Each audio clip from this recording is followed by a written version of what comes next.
Hi everyone, I'm Michael K. Potter from Post Productions, and I'm speaking today with Jonathan Tessier, whose script Stuck was one of the winners of the 2022 Windsor Essex Playwriting Contest.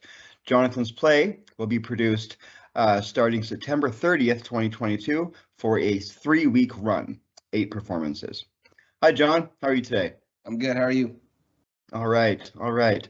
So Stuck, we read a couple of versions of this play, and it just got better and better over time. Let's start by helping people understand what it's about. How would you describe Stuck in, I don't know, 300 words or so? So I guess it's about 4 friends who they're not really friends. They've been friends for a long time, and things have started to get, I don't know, weary between them, and they don't like each other as much as they once did. And one of them stumbles upon a briefcase full of cocaine, and they all have to decide what they want to do with it and what's going to happen after that. I guess that would be the short summary of it. Yeah, that's fair.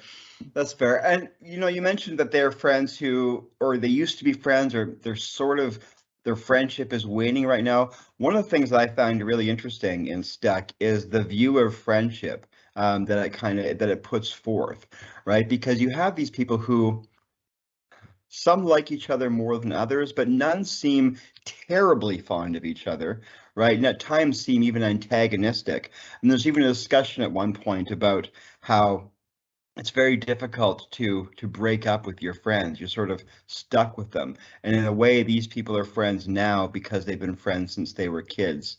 Can you tell us about this version of friendship that you put forward? Because I think it's something everyone's experienced, maybe not to quite the degree that these 4 people in the play do. Well, I guess because I've always been a big fan of the sitcom Friends, and they've always said like the whole point of that show is that it's like a time in your life where you're closer with your friends than you are with your family. And just in my personal experience, like that's just not how it's been. Like I don't know, it just I've always been a little closer with my family than I have my friends, and like I guess like I always find if you're friends with someone for 5 or 6 years or something like that, the relationships, you start to hate them for like the little things that you didn't really care about in the beginning. And I get it's the same thing as like a relationship, right? You'll be in a relationship with someone, and at first it's like it's really great, and you're in that like really awesome part, and then as time goes on, they start to get on your nerves about certain things. And I guess that's kind of just been my experience with a lot of friendships, I guess, and that's kind of why I put that into the play. Yeah, I think it is. And, I think that I'm finding with myself, and I don't know if this is your experience as well, that it does happen, but also that does it happen more frequently, or is it just more obvious to me now in the age where we don't spend a lot of face-to-face time with our friends doing things out in the world? A lot of it is through online contact and so forth. And in that way, it seems like the friendship stays at a more superficial level, and it Right. fades faster. Have you found that? Yeah, totally. Like I think that's totally been part of it. You're not making the same connections that we used to, and yeah, totally. In the case of the characters in this play too, I'm going to name them. They are Joey, Zach, Caitlin, and Selena. Um, in the case of these characters, they're in their 20s, I say early to mid 20s or so, and they've been friends since they were, second grade or something like that. And in that period, you go through a lot of changes too. So the person you were friends with in grade 2 is not the person you're friends with when you're 25, Yeah, right? exactly. And the same with high school. You go through all of these changes. So what may have initiated as a friendship over a shared love of My Little Pony, by the time you're 25, okay, you could still be into My Little Pony, but other things are going on in your life, and that bond alone isn't enough to drive a friendship. Right. Yeah. Yeah, I completely agree with that. I don't want to put down anyone who's into My Little Pony as an adult. That's Right. fine. Yeah, that's I cool. know several. There are people. Oh yeah. Anyway, I haven't seen the new My Little Pony. I hear it's good. People tell me it's good, but I've got only so much time. Yeah. Um, Now, I want to talk about, before we get into some more stuff about the play itself, your own development as a writer. You're in radio now, I but how long have you been? Sorry? I used to be in radio. I got laid off back in November, so now I'm back in school for digital Oh, advertising. digital advertising. Okay, yeah. So you're one of the many COVID casualties, your job? Yeah, basically, yeah. Yeah. So so digital advertising, that will involve some writing, I'm sure, as well, won't it? Yeah. So there's like copywriting that's a part of that, and there's like social media, like kind of stuff that's mixed into that. So yeah. When it comes to plays and stories, things like that, when did you start writing, and what would you say were your big influences on your development as a writer? So I started writing back when I was actually like 12 or years old. Like I would just like write little scripts, like and like keep them myself. I wouldn't show them to anyone, but just like write little scripts, and I like to make characters. The main reason I actually started like writing in my 20s and like getting serious about it was I watched the anime One Piece, and that was like very influential to me, and like the world building of that and the characters and their goals and everything was huge, and I kind of wanted to start writing my own anime. But then as time kind of went on, I started realizing that's not really, I don't really know anything about animation. And I knew a lot about theater because I used to do a lot of theater. And so I started watching the show Better Call Saul as well. And that kind of got me into writing characters. And then when you guys had the contest for like the playwriting contest, I was like, this is the perfect opportunity for me to start writing because I've always wanted to do that. So yeah, that's kind of how it all started.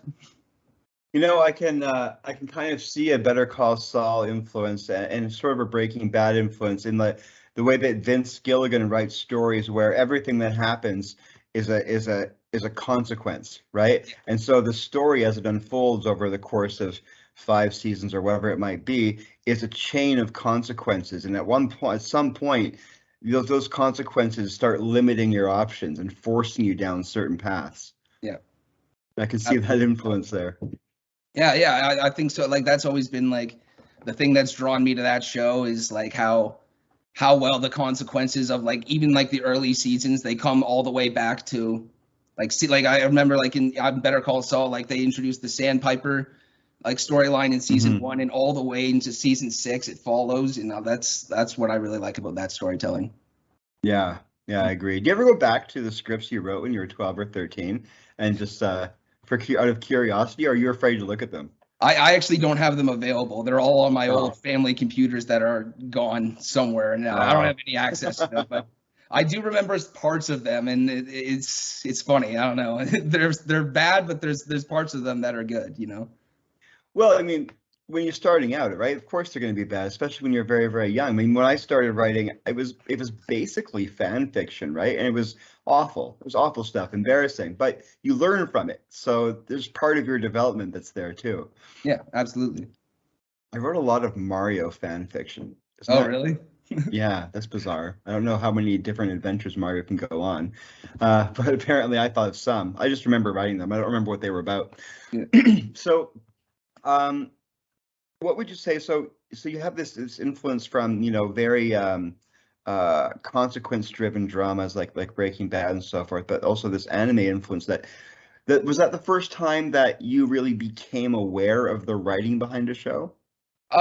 Yeah, I would say so. Yeah, that was the first time I thought I was like, wow, I could maybe do this. I guess I've always been aware of like the writing in stuff I've done, but it was the first time I thought like, ooh, this is something I could do. I could have a lot of fun with. And that was the first thing. Yeah. I remember when Stuck won the contest last year, you also mentioned that you were influenced by the writing of stories in video games too. Can you tell us about that? Yeah, so I've always been a big Nintendo fan myself, and I've always just I thought video games they have a certain way of storytelling that you can't really get in any other form of media. Like I just played this game called Detroit Become Human, and it's an interactive story where you get to choose the choices of each character. Like there's not a lot of like gameplay, but it's like you choose the dialogue options, and that changes how the story unfolds. I really don't think there's any way to get that in a movie or a play or a book where you get to choose the story and you get to make it how you want. And that's really what influences me about storytelling in video games. Yeah, that is a really interesting aspect of storytelling in video games that you're right, is difficult, if not impossible, to get anywhere else, right? That choose your own adventure kind of thing. When I was a kid, they used to have choose your own adventure books. Yeah. And it was fun. You could alter the story by choosing. You skip ahead, right? If I choose that, what happens? Nah, I'm gonna make this other choice. You can't really do that so much in video games. Yeah. But even then, the stories were much simpler and less involving than what you get in modern video games when it comes to that kind of interactive storytelling. Yeah. The closest we've ever come on stage at the Shadowbox, I think, was this past spring. We did a show called Squirrel Party, written by Adele Winnie. And at the end of it, the audience chooses which character they want to die. And that affects the ending of the play. Okay, very interesting. Yeah, they vote. So that was the closest we've ever come, but that's bare bones, right? Yeah, totally. Have you thought about trying to write something that could be done live in a choose your own adventure kind of way, where the actors would have to memorize multiple stories or multiple scenes, and they would have to put them together live as they go through based on the audience votes or something? I've thought about maybe something like that, but not specifically. But it would be a cool idea, no doubt. It would be a challenge, that's for sure. Yeah, for sure. Challenge for the writer and for the actors, my goodness. And Stuck, one of the things that also strikes me is I think it's very of the moment. To me, that the play feels like it is definitely a play for this time and this place. And what I mean by that is, it's something that bothers me actually about what the present generation of people in their 20s faces is they face a future that is far more uncertain and far gloomier than what I faced when I was in my 20s. And they're in a market, or they're in a job market where, we're getting closer and closer to almost a pure gig economy, right? Where you get contract jobs, they last a little while, then you're out of a job, you look for something else. And then while this is happening, they're facing rising inflation and rents going through the roof. And it seems almost impossible for people in their 20s now to get traction and to really think long term and plan for something, because A, they don't know if there's anything to plan for, and B, how could they, given that they're being squeezed out of every dollar?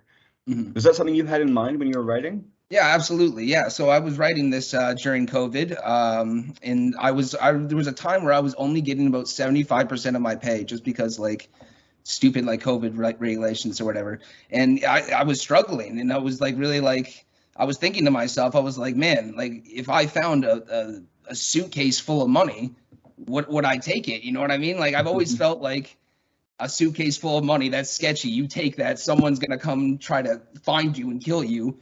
But I was kind of desperate for money at that kind of time. And I was like, I would just take it. There's no way I wouldn't, and that kind of influenced me, ooh, that would be really interesting to see on the stage. Is that kind of what would you do in that situation? Yeah. Yeah. And you raised a good point too, in that, things like,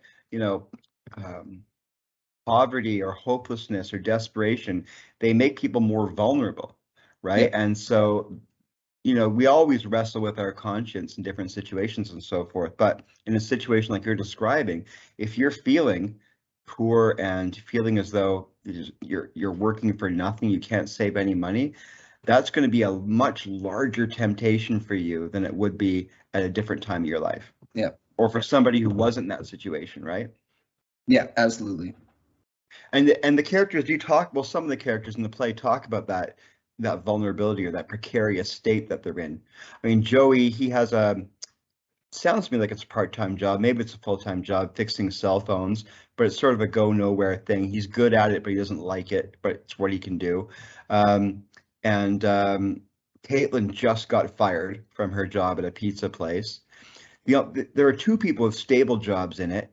Selena has the store that she owns, but she, blackmailed her way into owning that. So she's got a stable job, but she got there through nefarious means. Mm-hmm. And then Zach, who works at his dad's garage. Now, his dad's garage is struggling, but at least he has a steady job at that garage, and he has since high school. Yeah. So you've got 4 characters in different sort of economic realities at the same time. And it's believable that they could all come up, the same way, being friends along the years that led to this point. At one point, it's brought up during an argument that Zach, doesn't understand the position that the others are in because he's privileged, because his dad owns that garage. Mm-hmm. I'm sure you inserted a character who had that kind of privilege very deliberately. What were you thinking? What was the reason for having at least one character who was more privileged than the others? Well, I just think it gives that certain dynamic, right? Is that he's not in that desperate situation the way they are, and he's judging them, saying, "Oh, you guys, you should be working for your money. You should be doing this." But he's never struggled the way that they have, and he's never really been in that position, so he doesn't understand it. So I think it was important to kind of have that kind of because there's people like that in real life who are you just need to work harder, you just need to do better, but they've never been in that position where the world keeps screwing them over and they can't catch a break, and maybe nefarious activity would be better, and I just think people are so judgmental about that stuff sometimes, and it was good to have that kind of force in between the 3 of them who don't see that rationalization, I guess. Well, the revelation that he has this privilege comes at a really interesting point in the play, because up to that point, Zach has been the person of conscience. He's the person who is, from the beginning, against keeping the cocaine, against selling the cocaine to get money.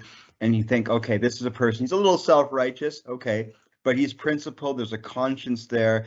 And then you find out, well, he's got this privilege. So the conscience seems less impressive because he doesn't have to face the same gravity of choice that the other 3 have to. Exactly, yeah. Yeah. You mentioned on something that you wrote the other day that, you want to explore different approaches to morality in the play. And Zach, we just mentioned is one of those approaches. What can you tell us about the other 3 and what kinds of perspectives you wanted to take through those characters on the morality of the situation they're facing? So I always pictured it as Zach is on one side of the fence, and then Joey is on the other side of the fence, where he's like, no, I don't care. It's all about me. I want the money. And then Zach is all no, that's wrong. You should be not steal money or whatever. And then I always wanted Caitlin to kind of be a little bit on Zach's side, because she's kind of like, ooh, I don't, you shouldn't steal. That's a wrong thing to do. But she's a little bit on Joey's side as well. And same with Selena. She's a little more on Joey's side, but she realizes that she's being really selfish in what she's doing, but she has a justification for her selfishness, I guess. So yeah, that's kind of I always just wanted that tug of war balance, where sometimes Zach is pulling towards and he gets Selena and Caitlin a little more on his side, but then Joey pulls back and he gets them more on his side, I guess. Yeah, the 2 extremes. And Joey, almost represents pure self-interest, right? Yeah. Basically, that's all he thinks about, but also in a way that is not very strategic, right? He lives in the present tense almost, without much thought for the future or the past. Whereas Selena, who's closer to Joey, as you mentioned, in her point of view, she's far more strategic, isn't she? She's a planner. She's somebody who is, a little sketchy. She's done some sketchy things.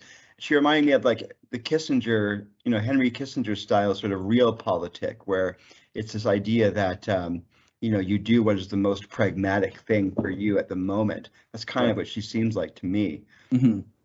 Whereas Caitlin to me is almost like how I think most people would be in that situation, where they're kind of tempted by both options and they're wrestling with it, but they didn't come into this with a strong position, so they're more vulnerable to being persuaded by whoever's talking to them at the moment. Exactly, yeah. And she's also the most vulnerable because she just lost her job. Yeah, totally. Yeah.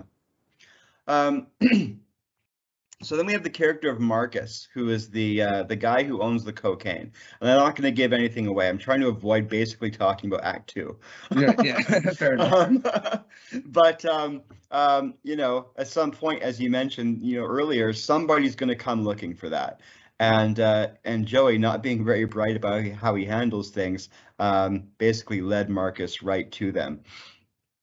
Why is it important for you to have that character in there rather than to just have the play be about the struggle between these four friends and what they should do with the cocaine? Well, I guess the character of Marcus kind of it grew from like I guess the origin of the story. So like when I originally was writing this play, I had watched the movie Pineapple Express, and I loved it, and I was thinking like, oh, wouldn't that be cool to like kind of make a theatrical version of Pineapple Express? But I was like, yeah, but they go so many different places in that movie, like you could never keep it on stage. And I was thinking, well, maybe you could have a theatrical version where they stay in the apartment and the drug dealers are trying to get into the apartment and kill them. And then I was like, well, why don't I just make my own script about this? That's basically like how it all came down. So like ever since the beginning, I've always wanted the character of Marcus in there as the antagonist trying to get into the apartment to kill them. That's always been kind of the point of the story. It's like Night of the Living Dead in that way. Yeah, right? Where it mostly happens in the basement. Yeah. Yeah. That's great. I can't remember who it was. I think it was Hemingway, maybe. I'm going to get this wrong. Who said, when I want to read a good book, I write one. Right. Yeah. I think some people are sure. like that way. Yeah, with plays and movies, I think some people are like that too. Mhm. You know, the story that you had in your head was inspired by what you saw in Pineapple Express, but it's very different and, you know, in its own way better because it's your creation, right? Yeah, totally. What do you have on deck next in terms of writing and so forth? Well, so I've been writing this play Shooter that you guys have Yeah. been reading for a long time, and that's something I've always been interested in writing. It's about a school shooter who, after the school shooting is done, he's getting interrogated by the police, and that's always been something I've been. That was the first thing I ever wrote, like really like seriously. So that's something I've always wanted to write. So that's something I'm definitely going to be working on. And there's a couple other things. Like I always just find like if there's any play contests around or any writing opportunities, I like to just dip my hand into it and see what I can do. You know, so whatever comes up, I guess. You know, you've submitted to the playwriting contest every year since it was founded in 2018. I think Shooter was the first script you submitted, wasn't it? Yeah, absolutely. Yeah, and we liked it, and we were really happy that you're still working on it because we think that has a lot of potential. But I have to tell you, we're actually always looking forward to your entries when the playwriting contest deadline comes around. And there was one year, I think it was maybe 2020, where you forgot the deadline or you thought you'd sent it or something like that. We didn't receive it, and we actually contacted you because we were worried. We hadn't received anything from you, and we thought we better check it. We better check it out because we're looking forward to it. Yeah. I was glad I was able to still get in there. Well, Jonathan, is there anything else that you would like people to know about the play before we sign off today? I guess I want people to know that there's a lot of different feelings you're gonna feel when you watch this play. You're gonna feel scared. You're gonna feel angry. You're gonna hate some of the characters. You're gonna probably love some of the characters. You're gonna laugh. So there's a lot to be had here. So I think there's a little something for everyone actually. I agree. I feel like it's primarily a thriller, but you know there are also dramatic elements, and there are parts of it that are really funny. I think too. Yeah, for sure. Yeah. All right. Well, I can't wait for you to see it, and I can't wait for the rest of the public to see it as well. Thank you so much for talking with us, Jonathan. Yeah, absolutely. Have a good one. You too. Bye.